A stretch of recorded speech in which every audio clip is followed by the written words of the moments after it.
প্রায় প্রতিদিনই বদলে যাচ্ছে সমীকরণ। এবার যুক্তরাষ্ট্র সন্দেহ করছে রাশিয়া আর চীনকে। এমন তথ্যই প্রকাশ্যে এসেছে বেশ কিছু গণমাধ্যমেও। যুক্তরাষ্ট্রের সন্দেহ প্রত্যক্ষভাবে নয়, তবে পরোক্ষভাবে ইয়েমেনের হুথি গোষ্ঠীর পক্ষে ছায়া হয়ে কাজ করছে চীন এবং রাশিয়া।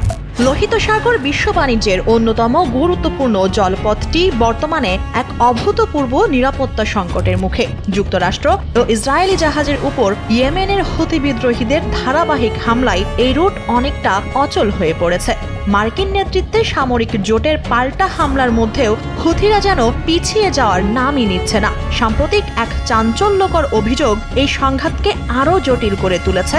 হুথিদের পাশে রয়েছে চীনের একটি বেসরকারি স্যাটেলাইট প্রযুক্তি সংস্থা। যুক্তরাষ্ট্রের অভিযোগ, চীনের চ্যাংগুয়াং স্যাটেলাইট টেকনোলজি নামে একটি বেসরকারি স্যাটেলাইট কোম্পানি হুথিদের কাছে রিয়েল টাইম স্যাটেলাইট চিত্র সরবরাহ করছে, যা তাদেরকে মার্কিন আর মিত্র দেশগুলোর জাহাজ শনাক্ত করে সুনির্দিষ্টভাবে আক্রমণ করতে সাহায্য করছে। এই সিজিএসটিএল আসলে চীনের সামরিক আর রাষ্ট্রীয় গবেষণা কাঠামোর একটি অংশ হিসেবেই কাজ করে বলে অভিযোগ উঠেছে। এই ঈদে জামা জুতো অ্যাক্সেসরিজের ডিসকাউন্ট।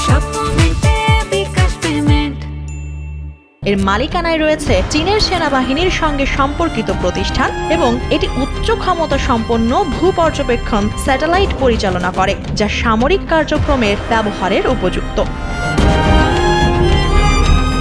চীনা পররাষ্ট্র মন্ত্রণালয় যুক্তরাষ্ট্রের এই অভিযোগ অস্বীকার করেছে। তারা বলছে, লোহিত সাগর সহ সব আন্তর্জাতিক অঞ্চলে শান্তি আর স্থিতিশীলতা রক্ষায় বদ্ধপরিকর।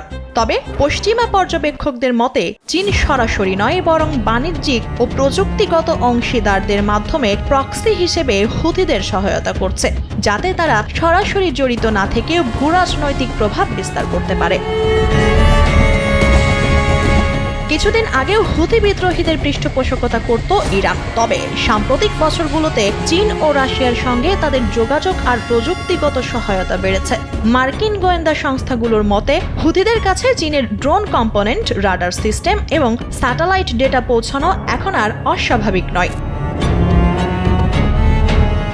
লোহিত সাগর দিয়ে বিশ্বের প্রায় 12% সামুদ্রিক বাণিজ্য এবং তেল পরিবহন হয়। হুথিদের এই কার্যক্রম কেবল যুক্তরাষ্ট্র বা ইসরায়েল নয়, বরং গোটা বিশ্বের জ্বালানি পণ্য সরবরাহ চেইনের জন্য হুমকি তৈরি করেছে। বেশ কিছু আন্তর্জাতিক বাণিজ্যিক জাহাজ এখন এই রুট এড়িয়ে দীর্ঘ বিকল্প পথ ব্যবহার করছে, যা জ্বালানি ব্যয় বাড়িয়ে দিচ্ছে, পণ্যের দামে প্রভাব ফেলছে।